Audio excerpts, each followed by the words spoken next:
firepower there. It's the kind of the one you'd expect for that, you know, to have. Look back to it. So you know, we're playing some round-based domination right here, and I think this is kind of a change. You know, domination's always been a 10-minute game, one round. Nice, that was awesome. That is my favorite hunter-killer kills. And for those of you at home wondering how you're going to deal with the hunter-killer, flak jacket. There's a counter. There's a counter for everything in this game. The second you find yourself freaking out about something, look for its counter. Now that's going to be a pretty good burst. Remember, if you want to send us your questions, add IGN with the hashtag BlackOps2, all right in your face. Just like HungerX321 did, he says, how's the spawning system in the game? Is it built to make the game faster paced or more conservative? I'm not exactly sure what he means by that, but I have to imagine that spawning is something you guys agonize over, you know, like crazy. Yeah. How to handle that. Yeah, in fact, a designer on my team, his name's Matt, he actually has spent the majority of this project. One of his tasks has been to constantly tune and fine-tune the spawning system. So at a very macro level, spawning works like such. We're trying to find a spawn that is not so far away from the action that you feel like you have to run forever to get back into the fight, but isn't so close that you feel like you're in immediate harm's way.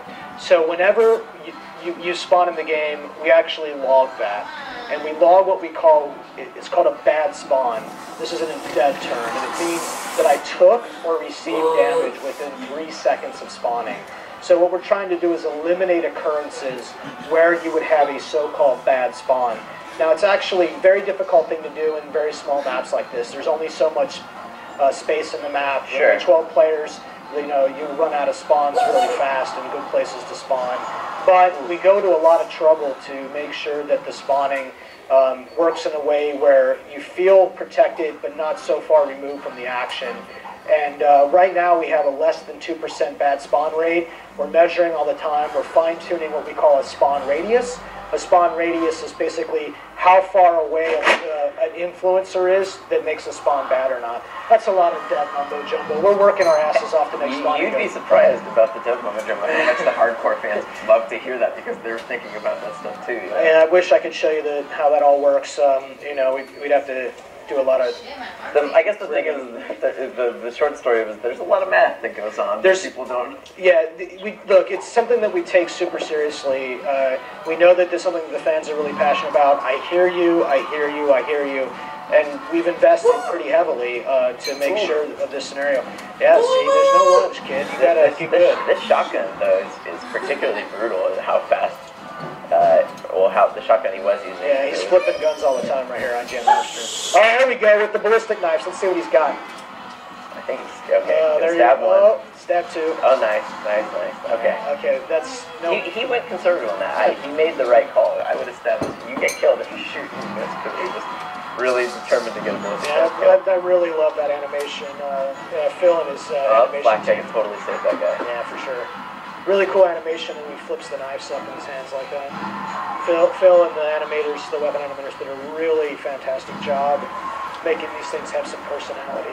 This is just like Nuketown is basically a big pile of bodies, really. Oh yeah, I mean that's the thing is it's one of the most insane maps. It's actually surprised me when I found out that like this is the one that fans overwhelmingly demanded. I mean, granted, I feel like the art style of it has always been like made it super stand out because it has. Like one of the only maps that has very distinct kind of cheesy I don't like I said, there's some things I don't get. You know, I enjoy some Nuketown from time to time myself. I think you know, I would say, Anthony, it's like it's almost like we can't make the game fast enough. You know? Yeah. It's just, it's really fun stuff. You know, I know that question was really technical, but HungerX321, you're getting a PS3 copy again. Because I like the tech side of this. You know, I think that people sometimes don't necessarily appreciate how much effort and care goes into you guys agonizing over how to, like, even the smallest changes, how that's going to have like a cascade effect.